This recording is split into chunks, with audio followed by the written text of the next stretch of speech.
श्री शिवाय नमस्तुभ्यम हर हर महादेव महाराज। भक्तों, साल की सबसे बड़ी एकादशी देव उठनी एकादशी को सबसे पवित्र और पुण्यदायक कहा गया है। इस वर्ष 2025 में जब यह देव उठनी एकादशी आएगी तो महाराज ऐसे दुर्लभ संयोग बन रहे हैं कि अगर कोई भी व्यक्ति सच्चे मन से भगवान विष्णु की आराधना करेगा तो उसके घर साक्षात भगवान विष्णु और माता लक्ष्मी का वास होगा। और ऐसे घर में महाराज कभी भी धन, दौलत, सुख और समृद्धि की कमी नहीं रहती। जिस घर पर भगवान विष्णु और माता लक्ष्मी का आशीर्वाद होता है वह घर साक्षात स्वर्ग तुल्य बन जाता है। इसीलिए इस देव उठनी एकादशी के दिन आप भी इस शुभ मुहूर्त में भगवान विष्णु की पूजा अवश्य करें महाराज, क्योंकि इस बार जो देव उठनी एकादशी पड़ने वाली है उसे मामूली समझने की भूल भी मत करना। इस एकादशी पर ऐसा दिव्य संयोग बन रहा है कि इस दिन किया गया हर कार्य सफल होगा। जीवन के सारे कष्ट, दुख, दर्द, क्लेश मिट जाएंगे और जीवन में सुख, शांति, धन और ऐश्वर्य की प्राप्ति होगी। धार्मिक मान्यताओं में कहा गया है महाराज कि देव उठनी एकादशी सभी एकादशियों में श्रेष्ठ मानी जाती है। इस दिन किया गया एक छोटा सा कार्य, एक छोटा सा उपाय भी लाखों गुना फल देता है।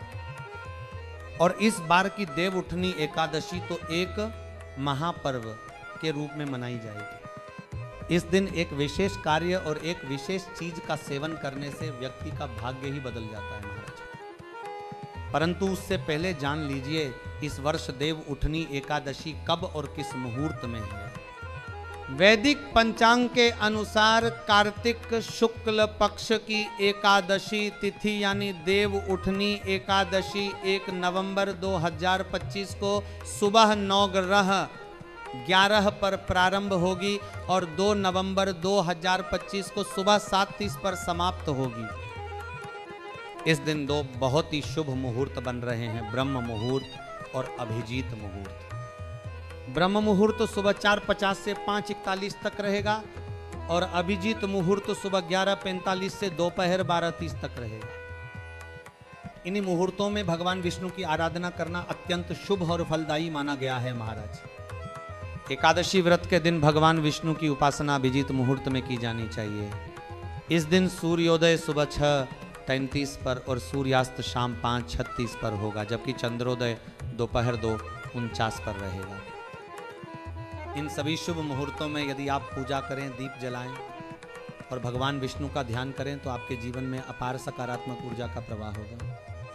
शास्त्रों में कहा गया है महाराज कि जो व्यक्ति एकादशी व्रत का पालन करता है उसे सभी प्रकार के पापों और कष्टों से मुक्ति मिलती है और श्री हरि के चरणों में स्थान प्राप्त होता है। देव उठनी एकादशी का विशेष महत्व इस कारण भी है कि इसी दिन भगवान विष्णु अपनी 4 महीने की योग निद्रा से जागृत हैं। यही कारण है कि इस दिन से सभी मांगलिक कार्य जैसे विवाह, सगाई, गृह प्रवेश आदि प्रारंभ किए जाते हैं। यह दिन शुभारंभ का प्रतीक है।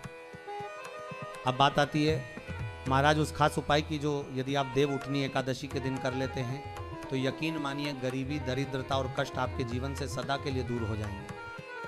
शास्त्र कहते हैं इस दिन यदि आप गाय को एक विशेष वस्तु खिलाते हैं तो व्यक्ति धनवान बनता है, उसके घर में अन्न और धन के भंडार भर जाते हैं।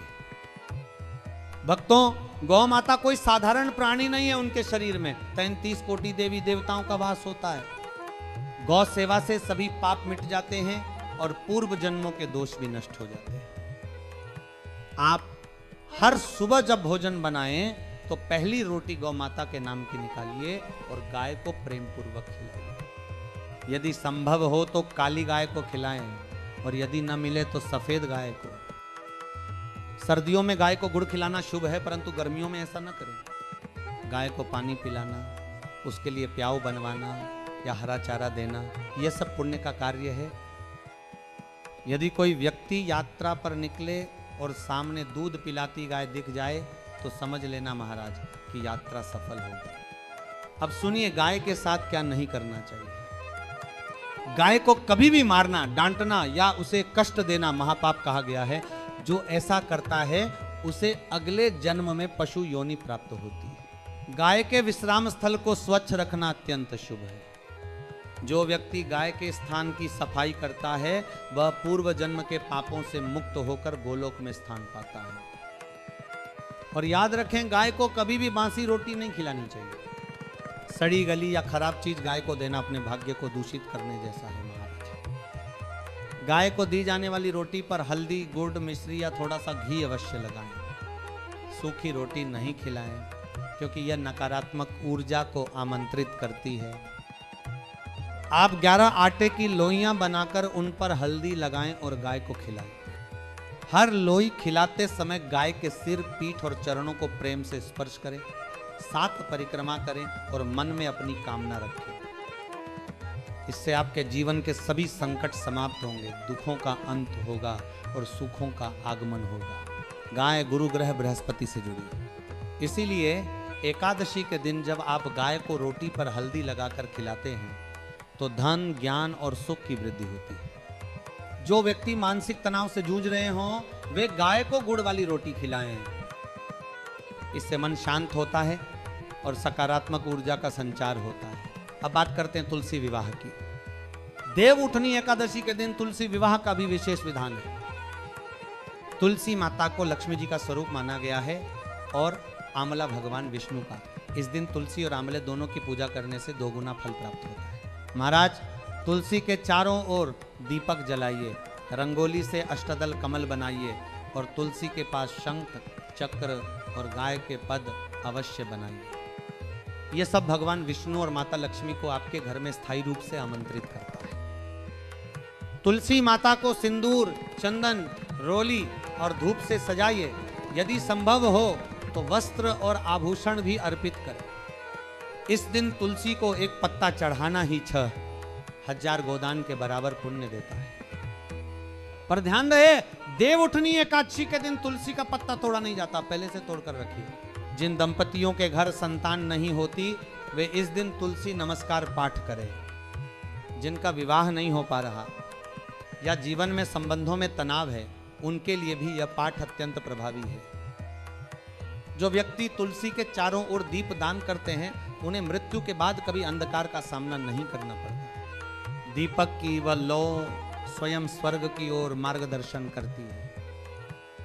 महाराज, देव उठनी एकादशी के दिन विष्णु सहस्त्र नाम का पाठ अवश्य करें। इससे जीवन में स्थिरता, सफलता और शांति आती है। और अंत में तुलसी और विष्णु दोनों को मिलाकर किया गया यह पूजन ही सच्चे अर्थों में लक्ष्मी प्राप्ति और मोक्ष का द्वार खोलता है। तो भक्तों, इस देव उठनी एकादशी पर आप भी प्रेम पूर्वक गाय की सेवा करें, तुलसी माता का पूजन करें और भगवान विष्णु का ध्यान करें। आपके जीवन से दरिद्रता जाएगी, सुख समृद्धि आएगी और माता लक्ष्मी स्वयं आपके घर विराजेंगी। श्री हरि विष्णु जी की कृपा से आपका जीवन मंगलमय हो।